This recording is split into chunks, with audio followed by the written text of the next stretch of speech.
Hey everybody, we got something a little different for you. In the month of July, we're actually taking a little bit of a break, so I know it's a little bit sad because I know you miss us already, but we're actually going to keep giving you content. So today, what we wanted to do was give you a compilation of all of the strategy episodes we've had so far. So, what makes difficult conversations so difficult? How to ask good questions, what not to say in difficult conversations, and how to validate other people in these hard conversations. So take a seat back, listen to all the strategy episodes. We're going to put them right next to each other, one after the other. Hope you enjoy. Welcome to the art and science of difficult conversations. I'm Chris. And I'm Lucy, and we love having difficult conversations. That's right. And each week we'll either share a tip, hear how others have gotten better at difficult conversations, or demonstrate common difficult conversations and what to do and what not to do. Let's get into it. Today I want to focus today on difficult conversations specifically, but also what makes them so difficult. Why do we get so anxious? Why do we get so tied up around these kind of conversations? So this is not necessarily going to be a long episode, but at least I want to think about some ways that make these kind of conversations so difficult. I think the first place to start really is about talking about our biology and our neurobiology. That's where I always like to start because I'm super interested in neuroscience. And a base instinct that we all have is fight, flight, or freeze. That's it. When we come up across a situation that is scary, that is unknown, that is unclear, we're going to have one of those three main responses. We're going to be in fight mode, so we're going to want to get aggressive. We're going to get angry. We're going to talk over another person. Or we're going to get into flight mode, where it's retreating, we're getting away, we might get quieter. Side note, if you work in a school and you see kids who generally are functioning okay, and all of a sudden you see them putting up their hoodies, you see them hiding, underneath things, that's a version of flight. That's a version of somebody trying to get away from a situation. And then the other one is freezing, which is literally freezing up, not having any words, just being speechless, just stuck there, right? And this is what makes difficult conversations so difficult in the moment and preparing for them. We are either in that fight, flight, or freeze moment. And what makes it more complex is when we're in that conversation, the other person will also get into the fight, flight, or freeze response. Because we can't control our emotions. The emotions just are. They are just the way they are. An awesome movement that I've seen in the culture at large recently is the idea that feelings are okay. They're not bad, they're not good. Feelings just are. They just are. That's just how our bodies respond to things. Likewise, fight, flight, or freeze is just a very normal response to things. One of our goals in these kind of difficult conversations is how do we help somebody reduce that fight, flight, or freeze response? How do we get the other person in this conversation to not be in this mode? How do we reduce that intense emotionality? And I think we've all seen and experienced people in these kind of conversations. We bring up a difficult topic, and they start getting defensive. They fight back. Well, no, what about you? You do this also. Or they start talking about somebody else. Or they just might start getting loud. And what are you talking about? They might start talking over you. Or have you experienced a person that's in that flight mode? They try to retreat away from that conversation as quick as possible. Or do you get to that mode? Right? Do you start getting quieter? Do you start over-accommodating to the other side because you just want to end the conversation as soon as possible? Or you're afraid to state your own position or your feelings about the situation? Or do you freeze up? I've worked with people who just freeze up in these kind of situations. They don't know what to say. They feel their blood boiling, but they just are stuck. They're frozen in spot, literally. So the goal really is, how do we reduce it in ourselves? And how do we reduce somebody else's fight, flight, or freeze response? The other thing that makes difficult conversations so difficult is we are invested. We want some kind of outcome. We're invested in the outcome and the relationship. We want the relationship to be somewhat positive, especially if it's a working relationship that we have to continue on. You're talking to your partner about a difficult conversation. You're talking to your coworker or your own boss, or you're talking to the CEO. And you want to maintain a relationship. Even if you're trying to break up with somebody, you want to maintain a positive view of that relationship. You don't want to just have everybody be angry at you or have negative feelings about you. You want to maintain your own sense of, I'm a good person or I'm doing the right thing here. And you want that outcome. You want the outcome to whatever you want to be. So you're so focused on that. That's what makes difficult conversations just so difficult. And what can we do about it? How can we better address it? How can we better manage these things ahead of time? The biggest thing is being prepared, right? The more prepared you feel, the more comfortable you're going to feel getting into that situation. So as we'll talk about in other episodes, we're going to talk about how to prepare. So what do you even say? How do you structure the conversation? All of those things will make you feel more prepared. And what are you going to do if somebody does exhibit these things? Because that intense emotional feeling and response sometimes throws us off our game. So what are some strategies? What are some tactics we can use to better manage somebody else's intense emotional outbursts? And that's it. The better we can prepare, the better we know ourselves, the better we can have strategies and tactics in place, the more prepared we'll feel. And the other thing I really recommend to people is getting better at knowing yourself. You got to get better at knowing what your triggers are, right? What will amplify that response in you? If somebody pushes back or if somebody says no, does that automatically get your blood boiling? If somebody starts asking questions that you didn't expect, does that get your blood boiling? Something will happen during a conversation that typically amps up your emotions. The best thing you can do for it is understanding what is that trigger. Is it a tone that somebody uses? Is it a word? Is it anything they say or a specific phrase they use? What amps you up, and then what's your plan to deal with it? And that's part of your preparation and knowing yourself.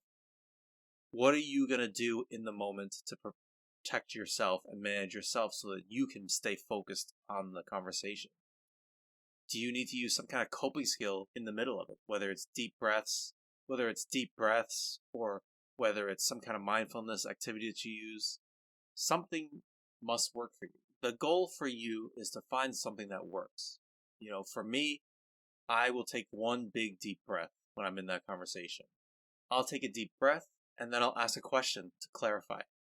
And that gives me enough time to take another deep breath and listen and calm myself down. That's a big key. Knowing yourself is going to be a major part of this conversation. The more you can keep yourself calm, the more you can keep tensions low in the conversation. My challenge to you this week is really thinking through, what are your triggers? What gets your blood boiling? What makes you want to immediately retreat from a conversation? And what is your default response? What does that look like? And once you have that, what are you going to do about it? What's your plan in the conversation to manage your emotions? You got to think of something, you got to find something that works for you. One phrase I've heard a lot of recently that I think is really interesting is being proactively reactive. So instead of just reacting to things in the moment, spend a lot of time at the beginning, like I'm saying now. Prepare. Think about what were your triggers. Think about what could really get your blood boiling. And then plan for that. Imagine it is going to happen. So now think about, what are your coping skills going to be? How are you going to manage your emotions? And practice it.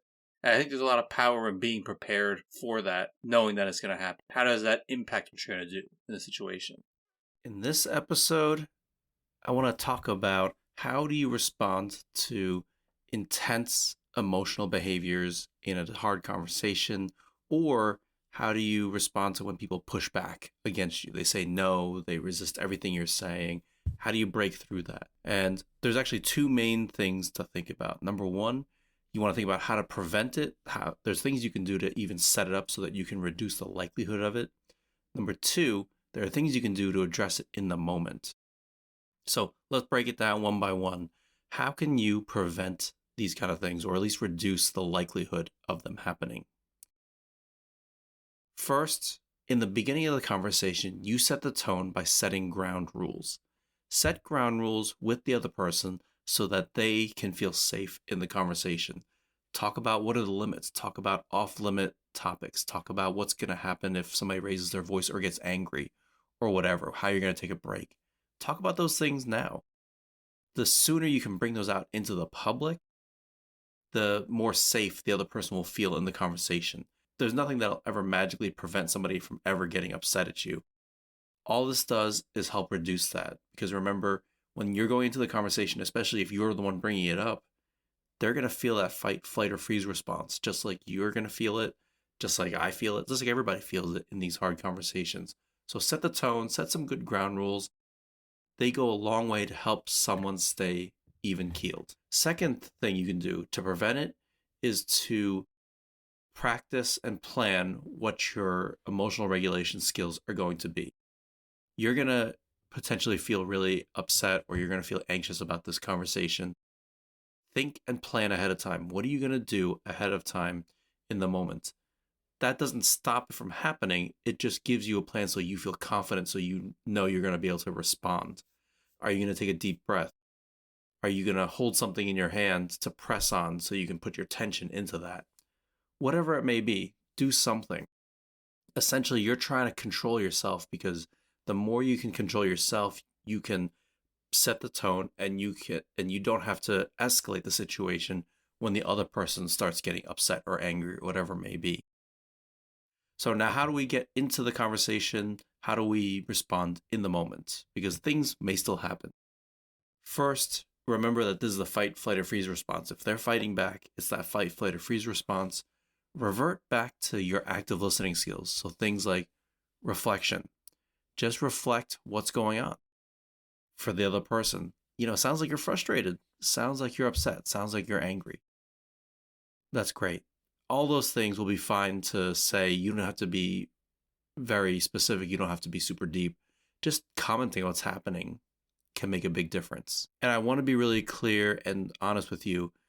A lot of people stress about, what if I get the wrong thing? What if I say the wrong emotion? What if I get this wrong? Here's my answer to you. It doesn't matter. For the most part, if you are right most of the time, that's okay. And if you're wrong, that's okay. They're going to tell you what the right answer is. If you say, you're just frustrated. It sounds like you're frustrated about how we're handling the situation. No, I'm not frustrated. I'm just annoyed that we have to keep talking about this. See, that's more information. Then you can talk more about that and explore that. So even if you get it wrong, that's okay. The only caveat is, if you get it wrong all the time, then that's a real problem. If you get it wrong all the time, then they're going to feel like you're not listening. It's going to make them more angry. But for the most part, as long as you stay even keeled, as long as you get it right most of the time, you're going to be okay. Second thing you do is ask questions. Just ask more questions. If they're getting frustrated, if they're getting angry, if they're starting to yell, just comment on it and then ask a question about what's going on for them. I'm noticing you're getting angrier, you're getting upset. What about this is upsetting you? Ask questions. You're trying to get them out of that emotional state and having them think logically about what's happening. So that's why it's okay to ask questions in these kind of situations, right? If you ask too many, obviously it's all just like everything, it's moderation. If you ask too many questions, it just becomes an interrogation. Asking questions in general, though, can really help you learn more information and really helps them slow down and think through why they're behaving the way they are behaving or thinking the things they think. Then you could also think about summaries. That's number 3. Summaries are as they sound. You're just recapping everything that was talked about in the conversation. And I want to help you think through a way to use this intentionally. Most people, when they summarize, they just recap everything that was said. I'm going to encourage you to be thoughtful about the order in which you recap everything that was said. Essentially, what I'm trying to say is recap everything that they said, try to use their words as much as possible, and then at the end with the thought you want them to start picking up on. So for instance, can I just summarize where we're at? I just want to make sure I get everything right. You're upset that blah, blah, blah happened, and you're upset that we're talking about this, and you're upset that there's no good resolution, and you don't think I'm right. And at the same time, you do want to try to find a way to work together better. See how at the end, I acknowledged everything that they said, even if I don't agree with it.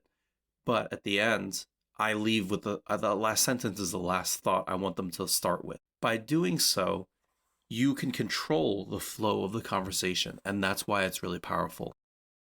As long as you say everything else you say is accurate, describes what they were saying, you use their words, they'll agree with it. And then the last thought is what they're going to respond to. That's the power of using summary as well. The other things you can do is just take a break. That's the one overlooked skill a lot of people have is what can we just take a break? Can we just take a breather where our emotions are flaring, things are getting heated? Can we just take a step back and come back in a couple of minutes when we're ready to do this? It's okay to ask for a break. It's not a failure. Some people think you need to stay in there as long as possible.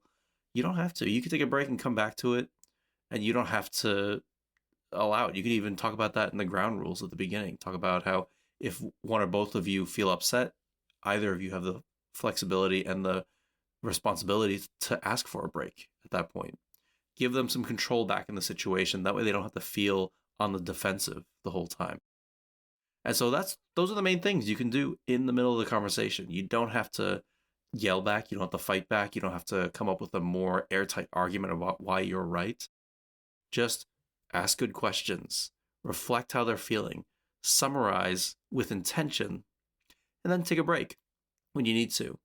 And of course, old standby, make sure you use your own emotional regulation skills. If you listened to the episode last week, Tiffany talked about the importance of mindfulness for her. And that's one of the main things she recommends. I recommend it too. Take a deep breath. That's one of the big skills I use.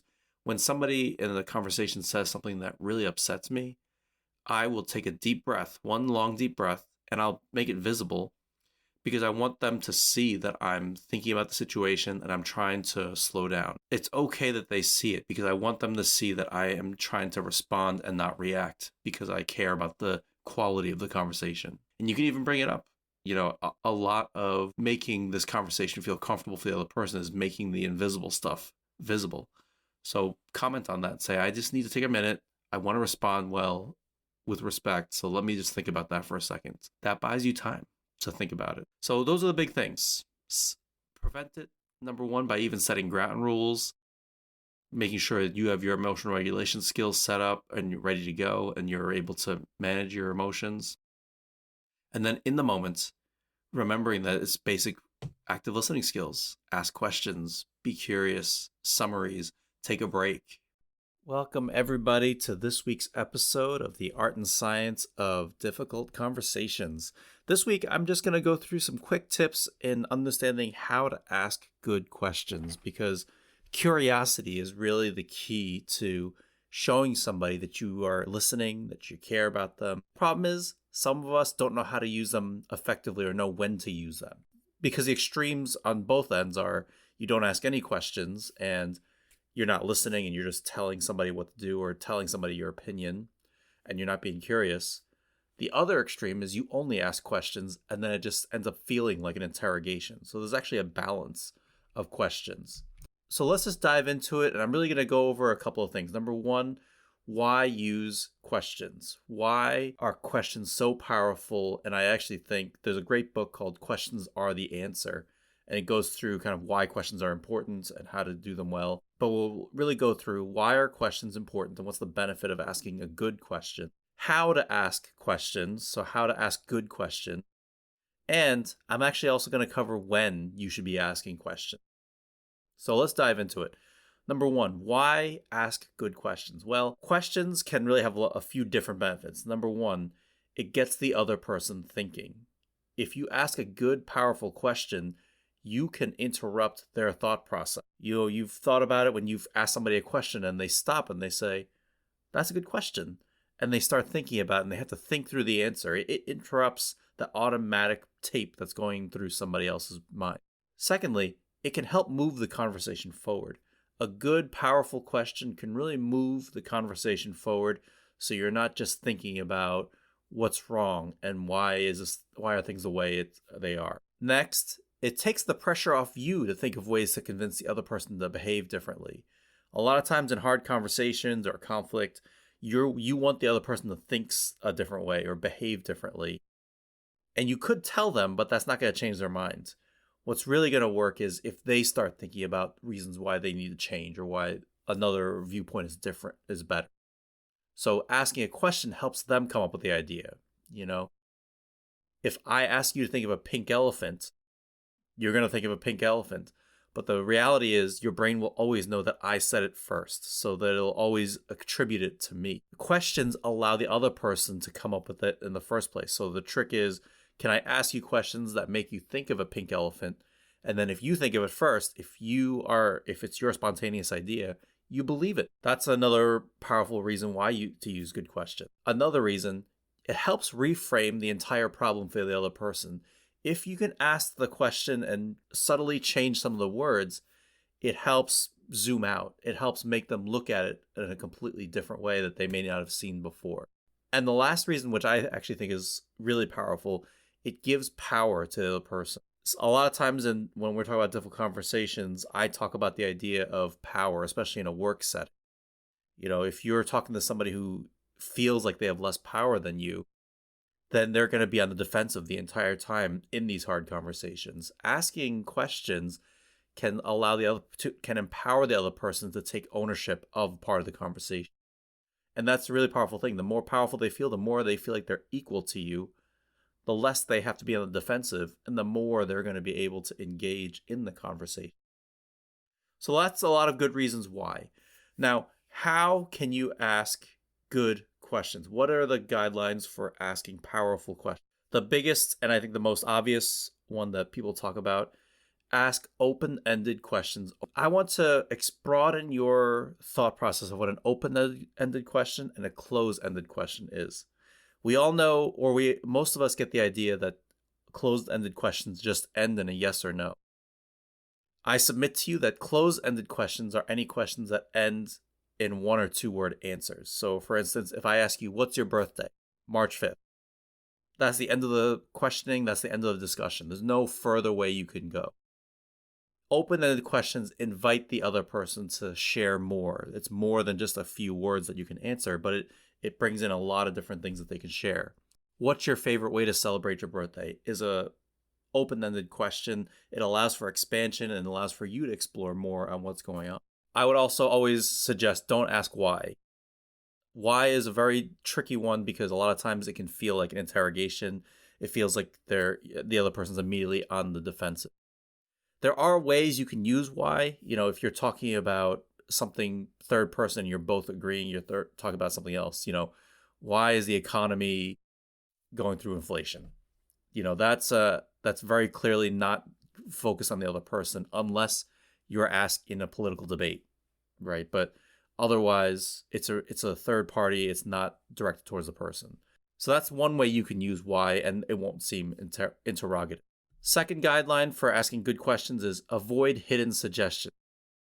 Have you thought about it this way? Have you tried this? Have you considered doing this? That's a hidden suggestion. You're trying to tell them to do something or think of something, but you're asking it a question because you think that'll be received more gently or softly. The problem is they know it's a suggestion and it doesn't lead anywhere. Have you tried this? Yeah, I tried it before. It doesn't work. So then where do you go from there? All you can do is continue giving more suggestions, but that won't really help, right? You're trying to avoid hidden suggestions. You're trying to be curious. Keep the question as simple as possible.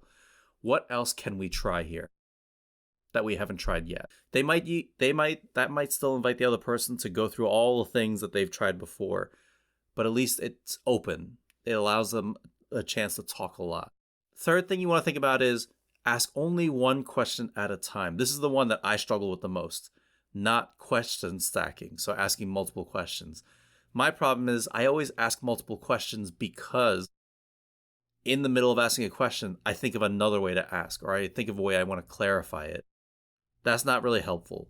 A better way of handling that is don't say anything at all. Use silence after asking a question so that you can take your time to formulate what you need to ask. I had a manager that used to take 10-second pauses before she ever said anything to us every time we said something. We would say something, there'd be a 10-second pause where she would just be kind of looking at us, and then she would ask a question or talk or share her ideas or something. And she was really great. This is not a criticism of her. This is, she was the best manager I've ever had. But it's still unnerving. It was still a very unnerving habit that we had to get used to. And it made us always stress about, should I be saying more? Am I forgetting something? Did I say something wrong? I'm not saying you got to wait 10 seconds. I'm just suggesting take a few extra beats to think through, is this question the best way to ask this question? Do I need to simplify it? Do I need to rephrase it? Or do I just need to say nothing? Right? Sometimes it's okay to just use silence and not say anything at all and let the other person ponder what they've said to you. So those are some guidelines. And also, close-ended questions are useful if you're talking to a person that over talks. If you are talking to a person that shares and shares and shares, you could actually use close-ended questions strategically to slow them down to not talk as much. Use a yes or no question, get them to just answer yes or no, focus on that, and then try to move the conversation forward.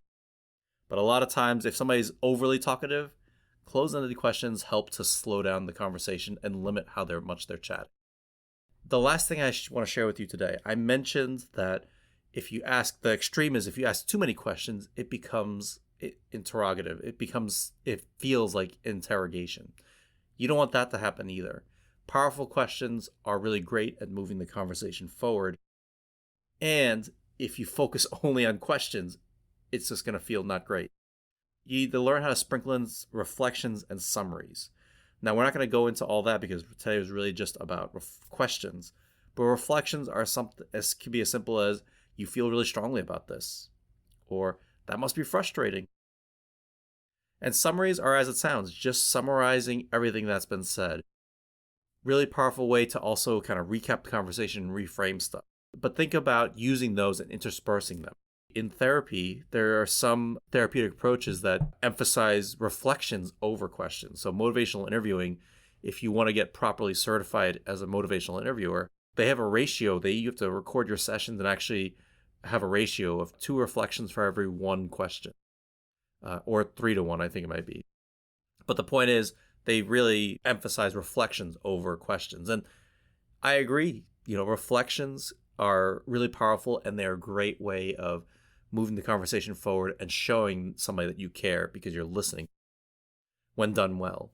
And they replace the need for questions.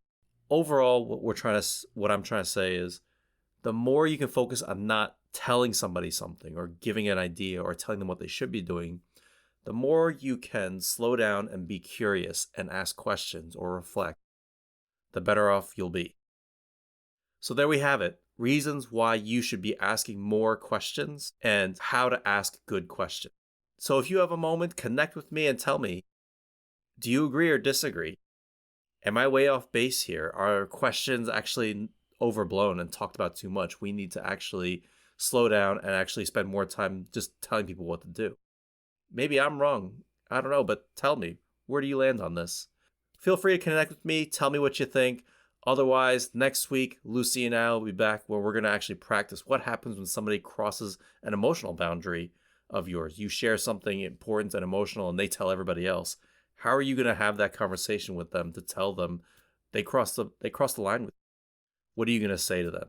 Hey, y'all. In today's episode, I want to focus on something that we hear a lot about in trainings around active listening, communication skills. There's a lot of talk about doing reflections and summaries and reflecting back the feelings. And lots of seminars and trainings will teach you how to do that stuff. And I'll talk about that at some point too. What I want to focus on today is what are you actually listening for with these hard conversations? What are the specific things that you are trying to hear for so that you can address them? And the biggest thing for you to consider is a lot of times in hard conversations at work or in personal life, there's something that's being not talked about. There's some kind of unspoken level of thing. And your goal is to actually bring it into the open. The more you can bring it into the open, the easier it is for you to actually meet that need so that you can actually have the real conversation that's happening about fear or whatever it is. And so there's a few different categories of things you're actually looking for. So what I'm going to do is I'm going to run through those categories and then I'm going to give you some examples of each of those categories and things you can be thinking about as you're doing it. So the first thing you're really listening for is emotions. And when I say emotions, I don't mean what they're showing you. If they're showing you kind of anger, I want you to think about what are these strong base emotions that are really going on? Because whatever logic they're trying to throw at you, there's some kind of emotion going on down there. There's either fear or anxiety or anger, something going on. What you want to do is really listen for, is there actually a fear of something that they're talking about or showing? The more you can recognize that, the more you can effectively respond, because you can reflect that, you can summarize that, you can label it. And the more you can do that accurately, the more they're going to feel seen and heard. So that lowers their defenses. Secondly, you want to think about their point of view of the world. What is their worldview? Do they see the world in terms of they think everything is fair? They want to make sure everything is equal, or do they see the world as unfair? So they're just trying to protect themselves. How are they seeing the world and relationships in general? Third thing is values. What is important to them? What are the principles and beliefs that guide their decision making? And when they keep pushing back against stuff, what are they really talking about? It's similar to fairness or integrity. Like, do they believe that teamwork is super important in the world? Do they believe that collaboration is super important? Number 4, what you're listening for is, what are their interests and motivations? What motivates them? What are their personal or career aspirations, especially if you're in a career discussion with them or a work discussion with them? What do they care about? What are they looking to grow in? What are they trying to avoid? Are they trying to avoid risk? Are they trying to avoid harm to themselves? Or are they looking to get more personal accolades? What are they trying to get at, really? And then the last thing is opportunities to strengthen the relationship. Are there any unmet needs that they have, that there are opportunities where you can help them? You can jump in and help them meet their needs, so that you are seen as collaborative, that you are seen as you want to help them, something that may not even be part of the normal conversation. So let me jump into some examples to make this really come to life. So for example, thinking about emotions. Let's say you're in a team meeting and one of your coworkers is really opposed to some kind of project proposal that you're trying to do. You're listening, and then when they start talking about timelines and resources, you notice that their voice gets higher and tighter. They start talking faster. You're going to notice that you're seeing some kind of sense of fear or anxiety, either of, overcommitment or meeting expectations. If it's a meeting, you might not want to talk about their emotions, because they might want to protect themselves. But if you're one-to-one, that would be a fantastic time to talk about that and say, listen, I'm noticing something when we talk about the timelines, when we talk about resources, what's going on for you? That's a great way. You could even also just label it, I'm noticing some anxiety about this project proposal. What's going on for you? By recognizing the emotions, you can address that directly. And so you can see what it exactly they're worried about and address that. For the next one, for point of view, let's say that you are in a negotiation to raise your prices with another organization. The other organization is pushing back. They're really against it. They're arguing with you. And they keep saying the words, listen, that's not fair market value. It's reasonable to assume perhaps that their perspective is really about fairness. How is it fair to either them or their company or whatever they're concerned about? So you can ask about that. You can just even comment on that. It seems like fairness is really important to you. The more you can bring that up explicitly, the more you can have a discussion about fairness and figuring out what is fair to them, define it for them explicitly. That way you can acknowledge their viewpoint, and then maybe you can even get into some important data that might lead to that good agreement. What about the third one, values? Let's imagine that you are a company owner. You own a company and you need to start outsourcing some work to external vendors just because there's not enough capacity on your team. Let's say somebody in your team is like, wait a minute. We don't need to outsource anything. We don't need anybody outside work. We can handle it. We have a lot. That's going to mess up our team. That's going to mess up my job security. If they're talking like that, it sounds a little bit like they really care about community. They care about stability of their own job.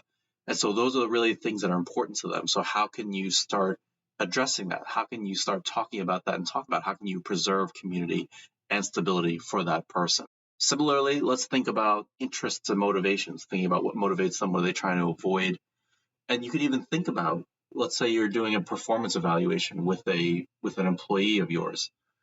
And they say, the tasks you're you have me working on are just super routine, they're super boring. I just need some more creativity. I just need some more creativity in the work that I'm doing. That one's really a lot more obvious, right? They're just thinking about they want more creative expression. They don't want to have that monotonous routine in their work, which is fair. Lots of people feel like that. Or some people just don't want that creativity. They want that monotony. They want to just do their job, do that data entry, or do whatever routine task you have them doing, and then they just want to go home and forget about work. You want to explore that either way. You want to figure out what it is that they are trying to say, what it is that they want, and then how can you align stuff to their motivations. And the last one is the opportunities to strengthen that relationship, listening for things that you could do to help them, even if it's not related to your conversation, right? So let's say you are trying to work with a colleague in a different department, a coworker, around tasks on this project that you're working on, and they keep struggling with it. They keep pushing back against deadlines. And so you're talking with them and you're just, having a water cooler chat, and they start mentioning briefly like they're struggling to balance work and personal development goals, like they're learning a new language. Maybe you have a skill set that can help them. Maybe you have this really cool time management tool or technique that they've never heard of. Maybe you can help them with flexibility around the project to help them do that stuff. Or maybe you know somebody that can teach new languages or work with them on new languages. Those are kind of things that you can help with if you listen for that opportunity. So that helps address their immediate concern, but the more you can strengthen that relational bonds by showing empathy, understanding, helping them meet their goals, the more they're going to be willing to help you. So those are the big main things you're really listening for: emotions, their point of view of the world, values, what's important to them, their interests and motivations, and opportunities to strengthen the relationship. The more you can focus on those, the more you'll be able to strengthen your relationship and move past some of the blocks that you typically get in hard conversations. Hopefully that was helpful. Hopefully those examples made sense to you. I'd love to hear what you thought, so please, you can email me, you can respond on my LinkedIn, you can post on this, you can write comments on this post, but please like and subscribe, because next week we're actually going to do a role play. Lucy and I are going to role play a conversation with a parent who needs additional care but is pushing back against that. And so we're going to go through that, which is a real good example of how do you listen for what real concerns are. Hey all, welcome to today's episode. Today I wanted to talk through common errors that people make in hard conversations, and I think even I still make them. It's not that I'm perfect at them. I still make these mistakes, especially in the heat of the moment. And you'll notice as I go through this list, if you're a native English speaker, it's just kind of how we talk. It's part of our dialect in how we've learned how to talk to one another. So if you're not a native English speaker, this might be a little bit easier for you, or it might still be hard because you have different kind of language grammatical discussions and phrases that you're bringing in. As we go through it, think about when have you said these things, and think about the reality is the reason I'm saying don't say these things is because they actually stop conversation, or they make the conversation harder than it has to be. And it's not that if you stop them immediately, the other person will immediately agree with you or every conversation will be super easy. It's really more about the more you say these things, the more you're preventing more conversation. And so this is actually part one. I'm going to go through some specifics here. In part two, I'm actually going to go through even more things that stop communication and communication barriers. And those ones go a little bit more extreme than this list. So let me jump into today, and next time we'll go through part two. So for today, there's 7 main things you should avoid saying as much as possible. First one is the words always or never. Now, using these is super subjective, saying always or never. It's hard to be accurate about that, and then it's going to be received as you're accusing them of something. And then you'll get trapped into this power struggle about how often is this really happening, or is they're not doing something. So it's a lot easier and a lot more productive to say generally, or in my experience, or this is what I'm noticing. That really helps focus on your own perspective. It's not focusing on their intent. It's not focusing on what they think they are doing. It's really more about the impact of this behavior or not non-behavior or whatever they're doing.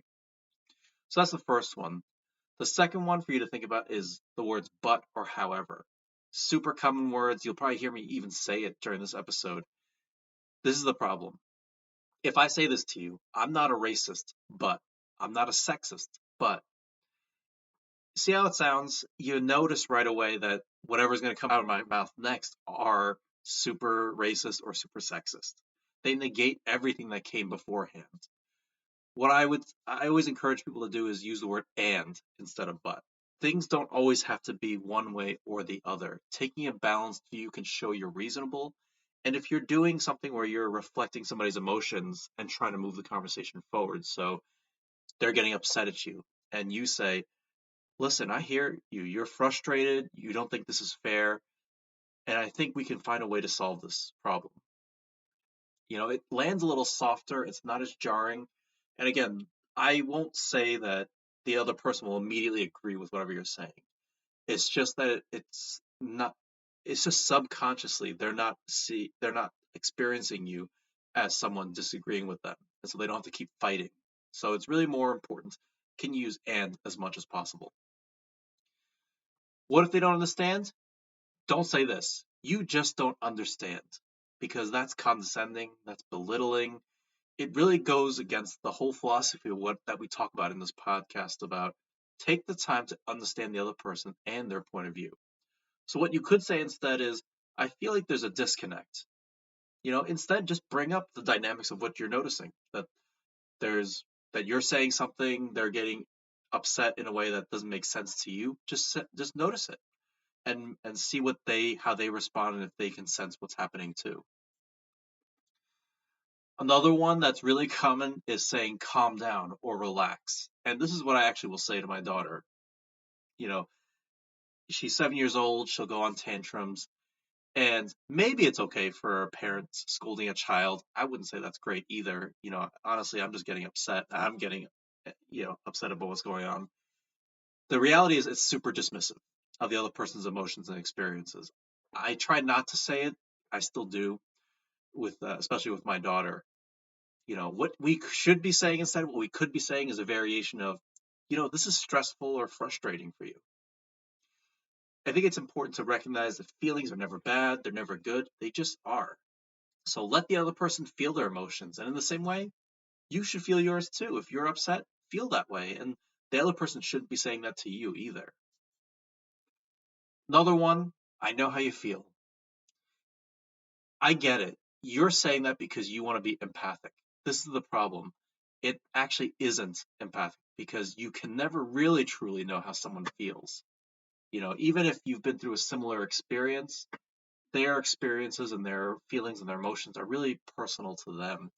It diminishes their feelings and centers yourself instead as making you the person that's there.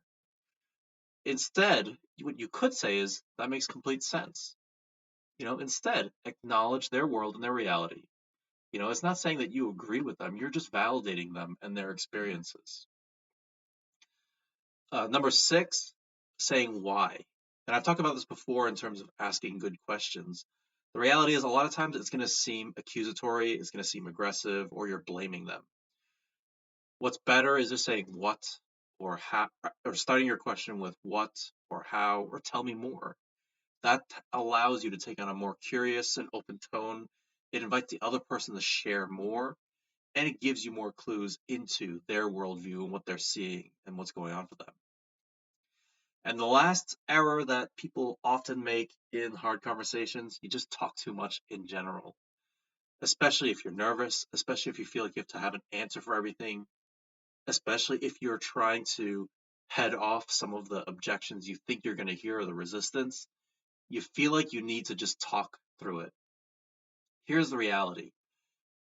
Just learn to sit in the silence. You don't always have to answer and you don't always have to overtalk. Just sit in those hard moments, be silent, and allow the emotions to be there. It's distressing for a lot of people, especially if you're not used to hard emotions. And the silence sometimes can be really inviting for people. It allows people to sit with their thoughts, reflect on what's going on. Just don't talk too much in general. And I'll say this is especially true if you are a leader and you're talking at a staff meeting, if you're talking at a town hall meeting. I know that there's a pressure to talk because we feel like we have to explain what's happening and why it's happening. Sometimes less is more. Say what needs to be said and invite the opportunity for people to also join in the conversation. So there we go. 7 things you should avoid. So avoid saying always or never, avoid but or however, avoid saying you just don't understand, avoid saying calm down or relax, avoid saying I know how you feel, avoid saying why as a question starter, and just avoid talking too much in general. Hopefully, as we are going through, you noticed at least 1 or 2 things that you notice that you do. I notice that I still do those things all the time. Again, I'm not perfect. I still do those things for sure. So if you are ever talking to me in real life and you hear me, feel free to call me out because I'm trying to get better, especially with that but. I know I still do that quite a bit. Next week, we're going to have a role play where Lucy and I are going to talk about how do you have a career or development conversation with your boss who's absent or avoidant. We'll talk about that, or we'll role play that, show you how you could navigate that. And then the next strategy podcast episode we have, I'm going to talk about even more things not to say, things that actually get in the way of good conversation. In this episode today, I want to chat through 12 roadblocks that really get in the way of having a good, productive conversation when things are difficult. Now, if you were listening to previous episodes, you heard me talk through some things not to say, like but or talking instead of letting silence fill the air. What I want to go through today are 12 actually additional roadblocks by Thomas Gordon. So this is a psychologist that came up with these 12 roadblocks to good active listening, to good listening and communication skills. I learned this a long time ago when I was becoming a therapist, and it's actually helped me a lot in just framing what should I be doing when I'm listening, when somebody's sharing something difficult, and or we're trying to have a productive conflict conversation and they're just emotionally heated and things I'm saying or not saying are actually making things worse. So I'm going to go through these 12. I'm not going to go through all of them in detail because some of them are pretty straightforward. You shouldn't do things like yell at the other person. But some of them actually are going to be surprising, so I'm going to go into detail on those ones. So number 1, the first roadblock that comes up is ordering, directing, or commanding in a hard conversation. So you have to do it this way. You must figure this out, or you will do it my way. Very straightforward. Obviously, that's going to get in the way of any hard conversation. So that's why you shouldn't be saying those things. Second one is also a very straightforward, very common thing: warning or threatening or admonishing. Basically chastising or talking down to someone. If you don't do this, then I'll do this. Or if you don't do this, then this other consequence will happen. Or you'd better do it my way or else. Or stop that or I'll, whatever. Now, I'm a parent. I do that all the time with my kids. Whether it's good or not, it remains to be seen. It's hard. I try to break myself out of the habit. Sometimes it just happens. So it's about how do we break out of that habit because it's just so commonplace, especially if you were raised in a culture like mine where everything's a little more withholding. The third one is moralizing, preaching, or saying what they should do or ought to do, or basically prescribing what somebody should be doing from your own set of standards. So what you should really do is this. You ought to do it this way. Or it's your responsibility to figure this out. That's not a good way, as you can hear it, it's not a good way to have a conversation where the other person has a dialogue with you. That's why it becomes a roadblock to communication. The fourth one is one that surprises people because it sounds positive, and I'm going to talk to you why it actually gets in the way of good communication. So this fourth one is advising, giving solutions, or suggesting. So what I would do is this, or why don't you try it this way, or let me suggest something for you. Now, it doesn't seem like it's going to be a roadblock, but essentially, if you're talking to somebody and you're trying to solve a problem with them and you start talking, you start giving your solution, you're communicating a lack of confidence in them. It's a very subtle thing that's happening, but you're essentially showing them that you don't trust them to solve this problem. Here's what I think. And you're also not engaging them in the process. You're just telling them what to do. Again, you're not making a dialogue, you're just making it a monologue instead. So offering suggestions, offering advice is actually a roadblock to actual communication both ways. Number 5 is using logic or arguing. Now, I've talked about that before. If you've ever listened to my podcast or in my course or anywhere I ever talk about this, in difficult conversations, logic won't work as well as you think it will. Because when we're in that state, when we're in that fight, flight, or freeze response state, we are really emotional. And so logic is not going to make sense. It's not going to sit well with somebody. And they're just going to feel and they're going to keep pushing back no matter how much you have logic or data on your side. You need to get them down emotionally first before you can bring in logic. If they're not ready to hear this logic or data, it's going to make them defensive or resentful because nobody likes to feel like they're wrong about something. So if you start bringing up data before they're ready to hear it, they're just going to dig into their position even more and be more aggressive about their position and their idea and their side. Number 6 is criticizing, judging, blaming. So you're not thinking clearly. You have nobody to blame but yourself. I couldn't disagree with you more. Very straightforward. It doesn't take a whole lot to realize that's not a good thing to do in hard conversations, especially if you're trying to build trust. Number 7 is one that surprised me when I first saw this, and I still have a lot of hard time getting over. It's praising, agreeing, or even supporting the other person's ideas. So I think you did exactly the right thing, or I couldn't agree more. The same thing happened to me. The problem with this is we often think that by praising them, by agreeing with them, and by supporting them, we are doing a good thing and we're showing that we're on their side. In fact, I even suggest that, right? A lot of times a way to disarm somebody from their emotional high is to just say you're right or say that makes sense. And yes, that can reduce that. If you just focus on agreeing and don't have a good follow up, it can be seen as empty. When you agree, even if you praise, it needs to be at a reasonable time. It needs to make sense in the conversation, but also it depends on your follow up. So you need to ask questions to get more curious and have them explain their position once they get off their emotional high. Don't use it as a way to just agree and end the conversation. It needs to be a opportunity to springboard into understanding their world even more. So praise is one that confused me a lot when I first heard of it, and it still takes getting used to, but it makes a lot of sense if we're trying to create a dialogue where the other person talks more. Number 8 is very straightforward. It's labeling, name calling, ridiculing. You're being a worrywart, or you always think this way, or you men always think this way, you women always think this way. Whatever labeling you want to do, it's obviously not great. Labeling, name calling. As you could tell, it's not great in hard conversations because it's just making other people feel defensive.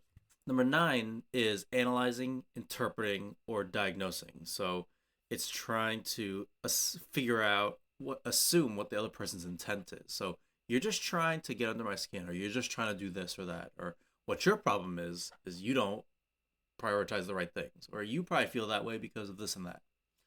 The problem is that even if you're accurate, even if you're right, they may feel exposed, they may feel embarrassed, and that may cause them to close up and not be willing to talk.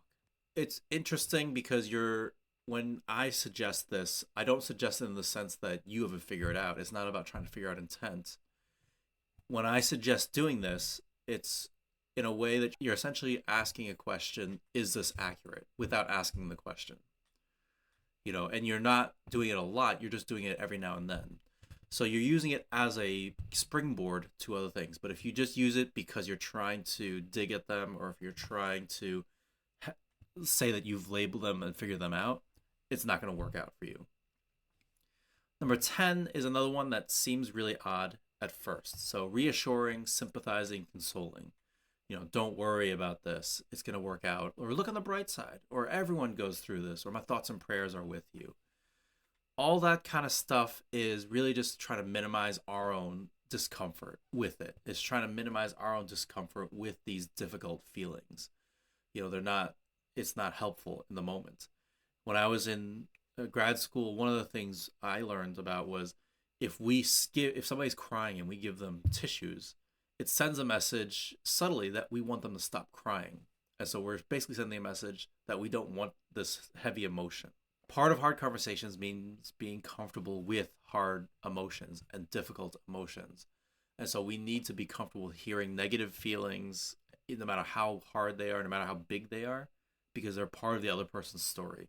And they're part of our stories too. We have these feelings too, and it's okay. And so we need to create a space where both of it is okay. Number 11 is questioning, probing, interrogating. Now, this is different than when I suggest using questions to learn more information, because the way I suggest asking questions is they're very simple, they're very broad, and they're just learning more information, helping you understand about what the other person's doing. What's going on for you? What do you think about that? In this type of questioning, probing, this is the things I tell you not to do, which is, why did you do it this way? And then what did you say after that? Did you let your supervisor know if you're talking to an employee? Did you talk to your manager? Why didn't you do this or why didn't you do that? Those are interrogations, right? That's sending a strong message that you don't trust them. And honestly, sometimes we will focus on that if we don't want to deal with the feelings. We'll focus on the facts or the logic, again, to really make sure we don't talk about emotions. And the 12th one is avoiding, diverting, or ignoring. And that's really straightforward. It's really just trying to change the subject altogether. I'd rather not talk about it. That's your problem. You think you've got problems. Wait till you hear about my day or my week or my family. That's essentially shutting down the conversation. So those are the 12 big roadblocks that actually stop communication. It's ordering people, it's directing or commanding them, it's warning them or threatening them. It's moralizing or giving your values or shoulds or oughts. It's advising them or giving advice or suggesting things. It's using logic. It's criticizing. It's praising, or it's labeling, or it's analyzing or interpreting, or it's reassuring or using sympathy, or it's questioning, treating it like an interrogation, or just avoiding the topic altogether. Start thinking about how many times when somebody's coming to you with a problem do you start doing that, or how many times when people start arguing with you or debating with you about this or that, how often do you start using any of these instead of asking more questions to build dialogue and have more conversation? My guess is you're going to realize you do these a lot, just like the other things I told you not to say. Don't beat yourself up if you do this. We all do this. It's natural. Just think about when you're intentionally not trying to do these so that you can create more dialogue. Welcome to today's episode of the Art and Science of Difficult Conversations. Now, whether you're here out of curiosity or a commitment to better communication, I appreciate you. Improving our communication skills can greatly enhance our relationships, well-being, and performance. And it's like a snowball effect. One person's improvement can inspire others to improve as well. So, thank you. I'm Lucy, a leadership and emotional intelligence coach, and your host for this episode. Today, I'll introduce a powerful communication strategy that can help you navigate difficult conversations more effectively and also strengthen your relationships. Now, before I continue, I want to ask you a question. Have you ever found yourself in a conversation where you and the other person were just talking over each other and leaving you both feeling unheard and frustrated?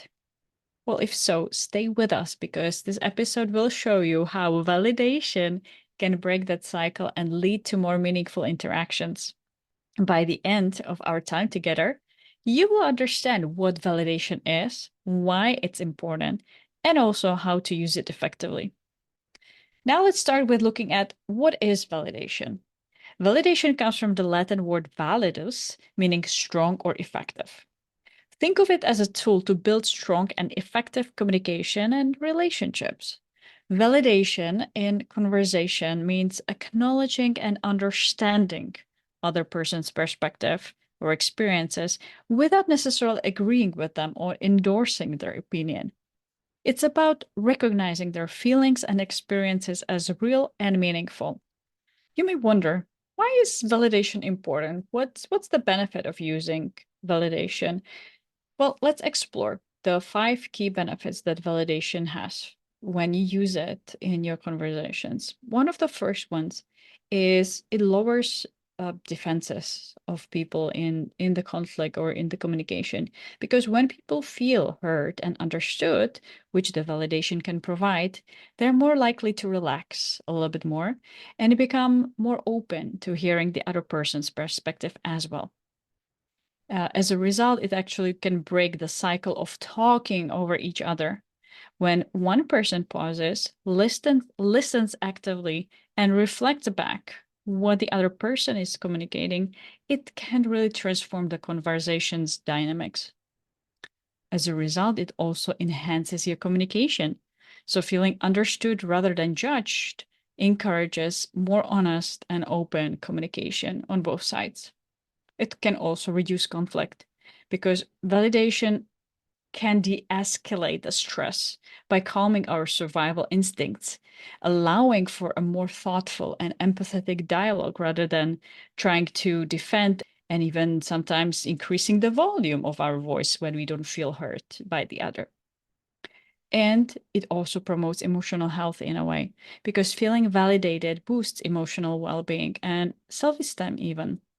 For parents, this is especially helpful with children and for even anyone looking to improve their own self esteem. Notice how often you invalidate yourself, but we'll save more about that for another episode.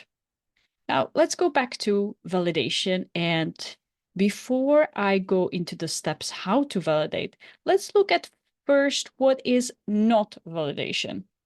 Well, validation is not about ignoring, dismissing, or judging what the other person is sharing. It's not about making fun of the comments or saying, I'm just joking. You don't take it too seriously. It's not about offering unsolicited advice either, or immediately shifting the focus to your own experiences. Now, here are some examples. So, when somebody shares that they're stressed out about work, and you say, "Oh, come on, it's not a big deal. You'll get over it." That's actually dismissing and invalidating their experience, which leads to them feeling disconnected. Or a colleague shares their frustration with a project, and you say, you're overreacting. It's not that bad. Again, it criticizes their reaction rather than acknowledging their experiences. It also can happen that if somebody is upset and you immediately suggest solutions like, you should just do this, don't feel this way. Again, they may feel like you are not really getting them, understanding them. Again, they could feel disconnected.